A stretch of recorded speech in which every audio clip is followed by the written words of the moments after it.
네, 2교시 한번 시작해 보도록 하겠습니다. 이번에는 보상법규에 대해서 보상법규가 뭔지 한번 알려드릴게요. 보상법규는 어떻게 하면 보상을 잘하나?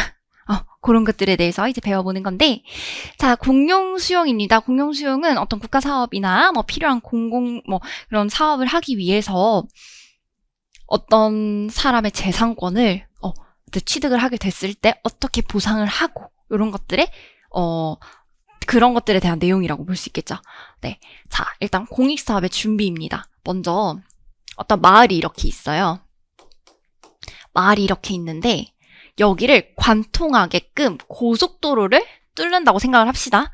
그러면 이 집에 하나씩 가보면서 이 집은 땅이 이렇게 생겼고 여기는 건물만 있네? 이 집은 보니까 나무도 있잖아. 이 집은 창고도 있잖아. 이런 것들을 한번 확인을 해봐야 되겠죠. 내가 이제 수용하려는 땅이 어떤 건지 한번 측량도 해봐야 되고, 그런 게 공익사업의 준비예요. 그렇게 해서 공익사업을 준비를 합니다.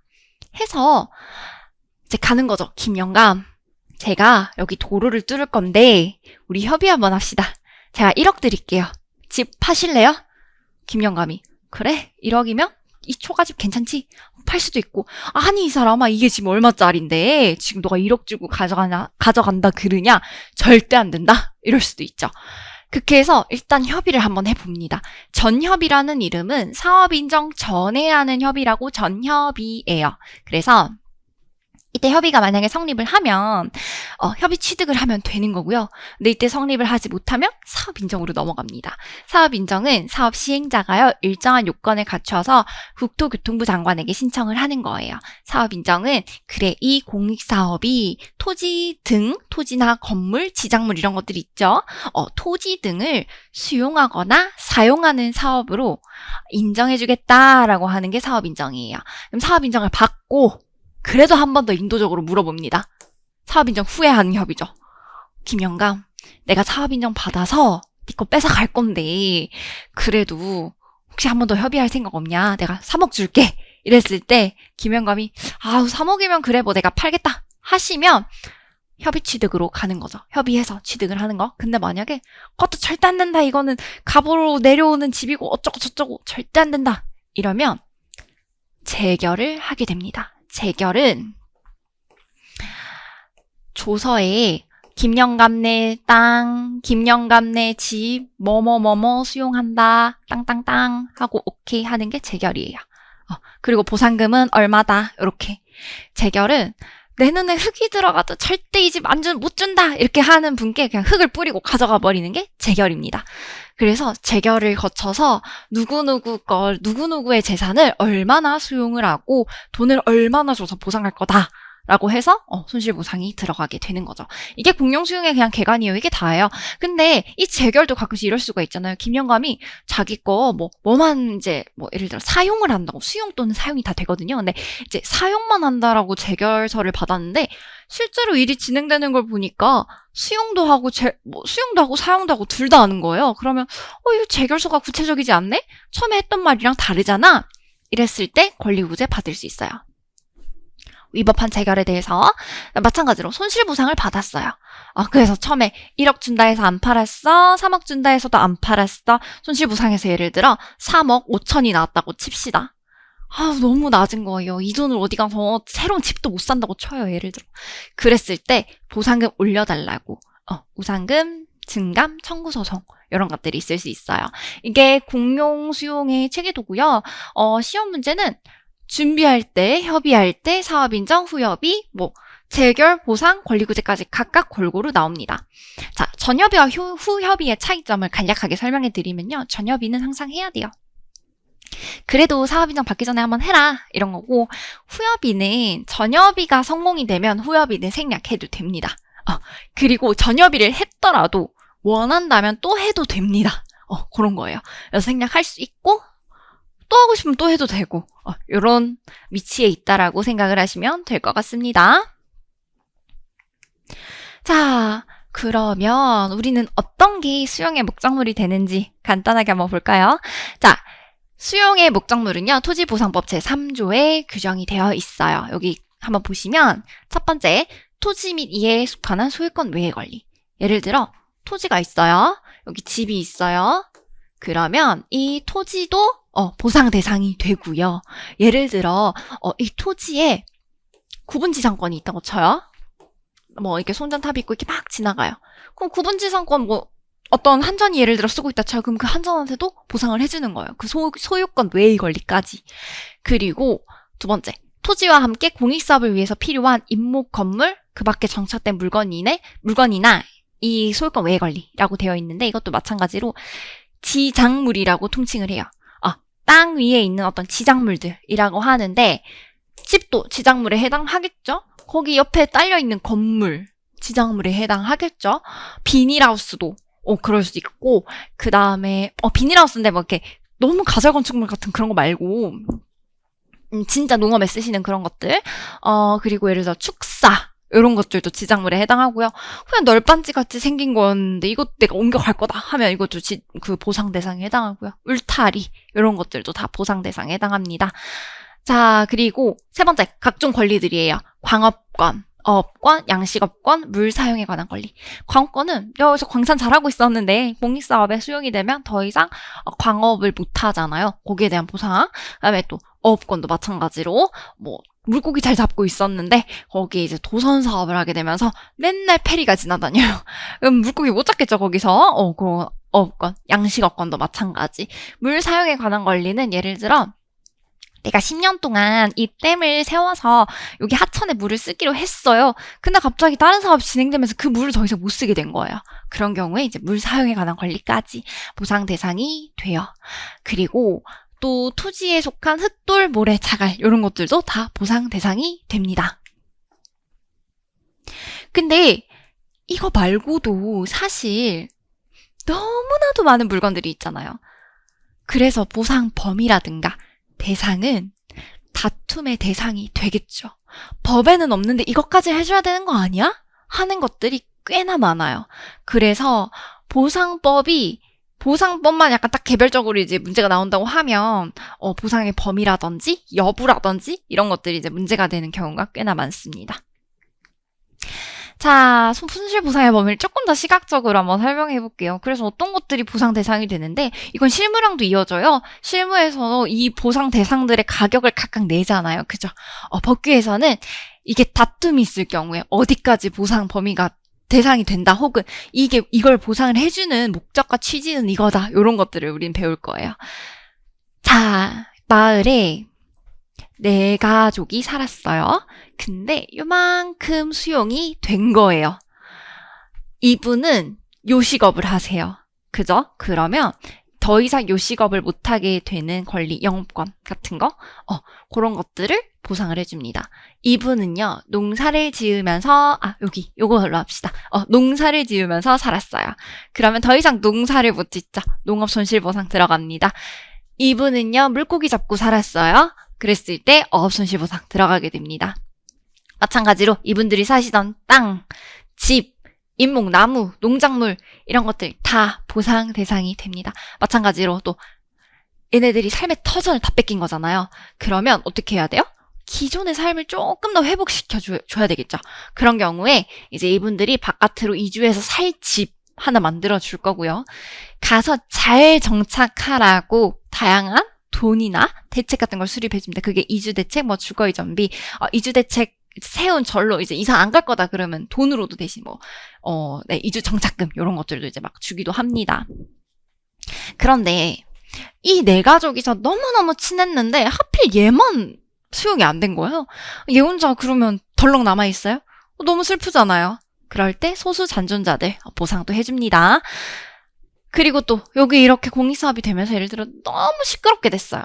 여기가 너무 시끄럽게 됐고 예를 들어 여기 또 막 철길도 지나가게 됐고 막 장난 아니게 시끄러워서 옆 동네 살던 돼지가 막 스트레스 받아가지고 크지를 못하는 거예요. 막 다 죽고 이런 경우에 이 돼지의 스트레스 이런 것들도 간접적인 손실이라고 보상을 해줍니다. 이 간접 손실은요. 이 사업, 직접적인 사업의 범위에는 들어가진 않는데요. 이러한 피해가 당연히 이렇게 시끄러운데 너 같으면 살겠냐? 하는 그런 거. 그런 게 이게 시끄러워진 건 당연한 거 아니야? 하는 예측 가능성. 그 다음에 이걸 참으라고 하는 건 좀 인간적으로 좀 아니야? 라고 하는, 수인 한도를 넘는, 그런 침해에 대해서는 간접적인 손실을 인정을 해서 간접 손실 보상이 들어가게 돼요. 이런 것들. 특히 간접 손실 보상 같은 경우에는 다양하게 있을 수 있잖아요. 그것도. 그래서 법에 명시를 물론 해놨지만 모두가 다 될 수 없기 때문에 그런 것들이 이제 판례로 많이 있어요. 요 정도는 간접 손실 보상 대상이 된다. 너 정도까지는 아니다. 이런 것들이 되게 많아요. 나중에 이제 공부해가면서 하나씩 알려드리겠습니다. 자, 보상법이 좀 간단하게 이렇게 끝이 났고요. 우리는 행정법을 기초로 해서 보상법 문제도 풀 거고, 여기서 설명을 안 했지만 가격공시법, 그 다음에 뭐 감정평가사법 이런 것들을 다 풀 거예요. 그런데 보상법규를 처음 공부하시는 분들 어떻게 공부해야 될지 모르겠죠? 제가 지금부터 한번 설명해 드릴 겁니다. 일단 제가 생각했을 때는 행정법이 가장 중요해요. 다 개별법 탈을 쓴 행정법 문제들이 되게 많거든요. 자, 일단 아주 멋진 표를 제가 올려놨습니다. 자, 이게 유명한 거예요. 그 에빙하우스의 망각곡선이라는 건데요. 우린 강의 왜 들어요? 독학을 잘하기 위해서 듣는 거예요. 혼자 처음부터 끝까지 공부하려면 너무 힘들거든요. 근데 강의를 들으면 독학이 좀 더 쉬워져요. 공부는 결국 내가 하는 거란 말이에요. 그래서 강의 끝나고 바로 복습을 하는 게 가장 좋습니다. 그게 내 독학을 좀 더 도와주는 길이에요. 보세요. 처음에 배우고 나서 1시간만 지나도 입만큼 뚝 떨어져요, 기억이. 그런데 그 1시간 사이에 한 번만 복습을 해주면 하루가 지나도 이렇게밖에 기억이 안 떨어져요. 근데 하루가 지나고 나서 이게 이렇게 작아졌죠? 다시. 하루가 지나고 나서 또 한 번 더 복습을 해주고 나면 한 주가 지나도 이렇게밖에 기억이 안 떨어져요. 그 말은 복습을 누적적으로 해줄수록 우리 기억하는 텀 자체가 길어진다는 거죠. 이게 제일 중요해요. 공부할 때 한 번 할 때 힘들어요. 해놓고 그냥 손 놓고 있으면 다 까먹고 처음부터 다시 해야 돼요. 그럼 그 노력이 배로 2배, 3배 들어요. 그런데 중간중간 복습만 해주면 훨씬 쉬워지거든요. 그게 가장 중요해요. 저도 합격하던 해에 가장 많이 했던 게 누적 복습입니다. 강의 끝나고 나서 제가 추천하는 복습은요, 한번 요약을 해보는 거예요. 너무 힘들다. 에너지가 너무 없다. 예를 들어 강의 듣고 나서 에너지가 너무 없으면 그냥 대목차라도 한번 보세요. 내가 이런 걸 배웠구나. 그리고 에너지가 좀 있다. 그러면 기본서, 수업 이런 걸 좀 찬찬히 읽으시고 난 뒤에 그 다음에 한번 머릿속으로 요약을 해보는 거예요. 이 내용은 이런 거에 관한 내용이구나. 이래서 이게 문제가 되는 거구나. 그래서 이런 판례가 있구나. 이런 것들 한번 이렇게 복기를 하는 시간을 가지는 게 좋을 것 같아요. 그래서 결국 주기적으로 누적적으로 암기를 해야 되는 건데요. 암기를 할 때는요, 들고 막 보는 것도 되는데, 근데 우리가 암기를 한다는 말은 언제든지 꺼내실 수 있는 거잖아요. 그러니까 누구의 전화번호를 들었을 때 그 잠깐 외우는 거랑 진짜 찐으로 공부를 해서 이거 시험장까지 가지고 가는 거랑 다르죠. 정말 시험장까지 가지고 가는 이게 바로 장기 기억에 들어가는 걸 말하는 거예요.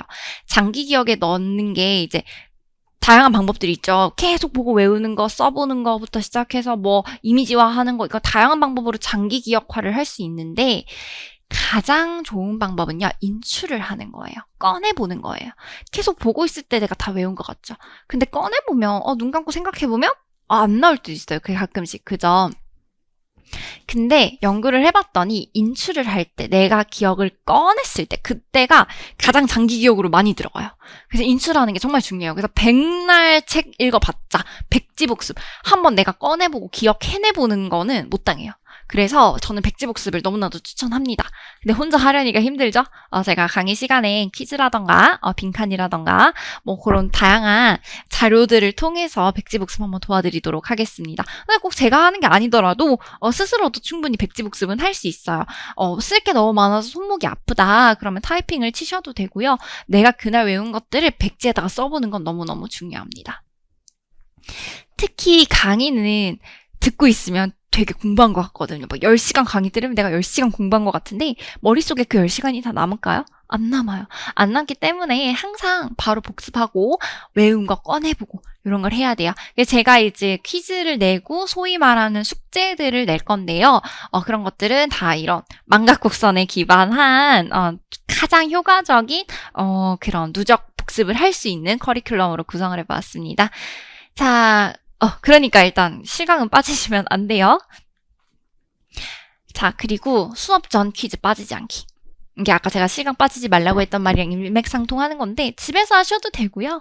절제력이 있으시면 근데 난 집에서 하려니까 이런 거 다 미루고 안 해. 혹은 맨날 오픈북으로 자체적으로 오픈북을 해. 이러시는 분들은 나오셔서 수업 전 퀴즈 빠지지 말고 하시면서 항상 타이트하게 암기하는 과정 가지고 가시는 게 좋을 것 같습니다.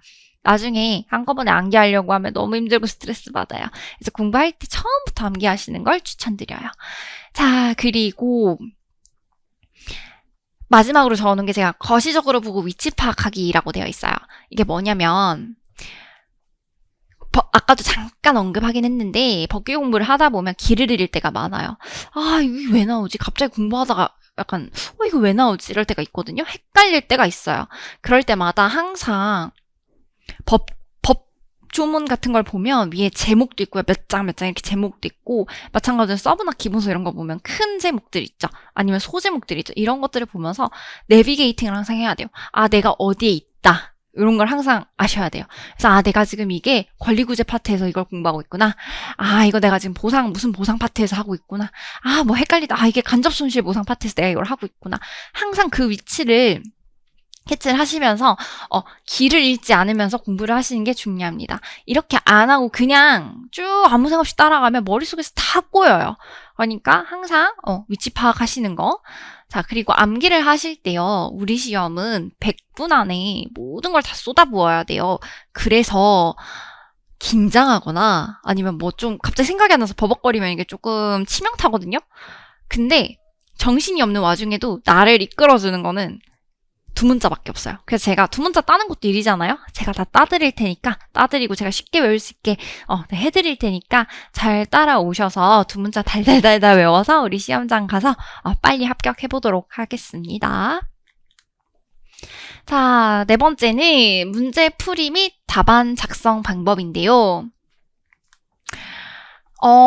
일단 간단하게 한번 설명해 보도록 하겠습니다. 제가 생각했을 때 감정평가사 문제는 크게 한 5가지 정도의 유형이 정해져 있어요. 첫 번째는 단순하게 약술하세요 라는 거예요. 설명하세요, 서술하세요 이런 식으로 문제가 나와요. 그러면 열심히 설명하고 서술하시면 됩니다.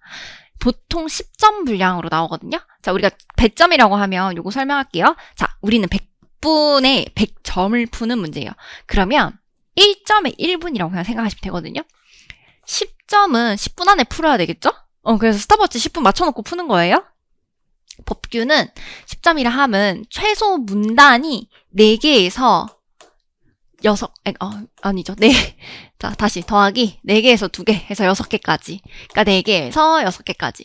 10점에 4개가 기본이고 플러스 2개 정도 생각하시면 돼요. 그럼 20점은 뭐겠어요? 10점에 4개라고 했으니까 20점이면 몇 개부터 시작? 문단 8개부터 시작해서 몇 개까지? 10개까지 정도 적으면 딱 맞아요. 딱 맞고 한 문단에는 한 4줄 정도. 4줄에서 5줄 정도. 필요에 따르면 더 많아져도 되기는 하는데 보통 4줄에서 5줄 정도가 제일 보기 예쁜 것 같기는 합니다. 이게 100점인데 설명하세요, 약술하세요는 보통 10점으로 나와요. 그럼 문단 4개 정도 나오겠죠. 그럼 이게 뭐다? 설명하면 그냥 끝나는 정도의 분량입니다. 자, 그리고 두 번째는 소송에 대한 문제인데요. 소송 문제는 크게 2개로 나뉘어요. 소송 요건과 본안 요건인데 소송 요건은 뭐냐면 아무나 소를 제기를 하면 판사들이 힘들어 죽어요. 그죠? 그래서 소를 제기할 수 있는 사람을 딱 정해놨어요. 너는 제기할 수 있어. 이 요건이 맞지 않으면 너는 각하야 라고 합니다. 각하. 반면에 그 소송 요건을 통과를 했어요. 그래서 내가 소송을 제기할 수 있는 자격을 갖추고 나면 본격적으로 너의 안건을 판단해볼게 하는 게 본안 요건이에요. 이때는 이 사람이 주장하는 거를 본격적으로 봐줘요. 봐주는데 만약에 이 사람 말이 얼토당토해요. 네 말 틀린 것 같아 라고 하면 기각을 합니다. 근데 얘 말이 맞는 것 같아요. 그러면 인용을 합니다. 오케이? 자, 일단 소송요건 문제와 본안요건 문제가 두 가지가 있는데요. 소송요건은 이 소제기가 적법하냐, 이 소제기가 가능하냐, 아니면 대원피 소재가 대표적인 소송요건이에요. 이게 대상적격, 대상. 이게 제가 항고소송이라고 하면 예를 들어 처분을 대상으로 한다고 했죠. 그러면 이 처분, 이 행정행위가 처분인지를 밝혀줘야 돼요. 대상적격에 대해서 설명하세요. 그러면 이 행정행위가 뭔지, 이게 처분에 해당해서 소송 제기를 할 수 있는지 없는지 그런 것들 설명해 주시면 되고요. 얘는 원고적격이에요. 우리 아까 행정주체에서 원고 피고 했죠? 여기 피고도 있어요. 얘는 피고 적격이에요. 아, 너는 소를 제기할 수 있는 직접적인 사람이구나. 넌 당사자구나. 그리고 너는 그 반대에 해당하는 행정청 맞구나. 하는 게 이제 원고 적격, 피고 적격이고, 요거는 협의의 소익이라고 해서, 너는 소를 제기할 이득이 있겠다. 이건 너가 제기할 수 있겠다. 하는 게 협의의 소익이고, 요거는 제소기간이라고 해서, 행정행위가 있고 나서 20년, 30년 지나서 갑자기 이거 취소해달라 이렇게 하면 말이 안 되죠. 법이 좀 안정적으로 이루어지고 행정이 조금 더 안정적으로 이루어지기 위해서는 제소기간이라는 걸 정해둬요. 그래서 일정한 기간 안에 너가 소를 제기를 해야 된다. 이게 바로 제소기간이에요. 그래서 이게 다 맞아떨어져야 요건 통과. 이때부터 너는 본격적으로 판단을 받을 수 있어. 그래서 소송 요건이 문제에 나오면 사실 사실관계가 그렇게까지 중요하진 않아요.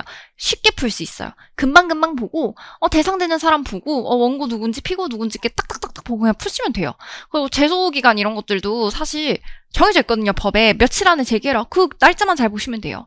그래서 얘는 크게 어렵진 않는데 이제 어려운 게 이제 본안 요건이에요. 너가 판사가 돼 봐야 된다. 이런 거죠. 이제 여기서 그 처분이 정말로 적법하니? 정말로 위법하니? 그래서 이 사람의 주장이 인용 가능성이 있을까? 그 주장은 타당할까? 법원의 판결은 어떤 게 있을까? 이런 식으로 문제가 나와요. 그러면 정말 판사가 됐다고 생각하고 문제를 풀어야 되겠죠. 그래서 조금 더 사실관계를 더 자세히 봐야 되고 그 특정 주제뿐만 아니라 관련된 법조문과 관련된 안건들을 다 생각을 하셔서 푸셔야 돼요. 그래서 본안 요건은 조금 더 본안 요건이 이제 문제로 나오면 시간도 조금 더 걸리고 좀 어렵고 근데 이건 또 치트키가 판례 기반 문제가 나오면요. 판례는 정답을 좀 알려주는 거거든요. 그래서 그 판례만 기억하고 있으면 또 금방 풀 수도 있습니다. 세 번째는 행정심판 문제인데요. 행정심판은 많이 안 나와요. 안 나오고 이때까지 거의 하나밖에 안 나왔어요. 어디냐면 공시법에 개별공시지가 있죠. 매년 나오잖아요. 땅을 가진 자들에게 다. 그 개별공시지가에 이의가 있을 때 이의 신청을 했어요. 이의 신청하고 나서 너 행정심판 제기할 수 있어? 라고 하는 문제가 거의 요거밖에 안 나옵니다. 최근 문제에서도 34기, 33기 다 2년 연속 요것만 나왔어요. 자, 그리고 네 번째는 보상 기준, 보상 관련한 문제인데 보상법도 행정법 베이스로 많이 나오긴 한데 그 외에 이제 보상 기준이나 여부라든지 범위 판단 이런 게 애매하죠. 애매하면 항상 논란이 있고 판례가 있어요. 그래서 문제에 나오는데 요것도 보통은 이런 것들은 이제 또 판례 기반이기 때문에 결론 잘 외워두시고 문제 잘 푸시면 됩니다. 그래서 여기 문제 나올 때는 이게 보상 대상이 되니? 그래서 얘가 이거 보상해달라 하고 주장하는 자가 있을 거 아니에요. 걔 주장이 타당하니?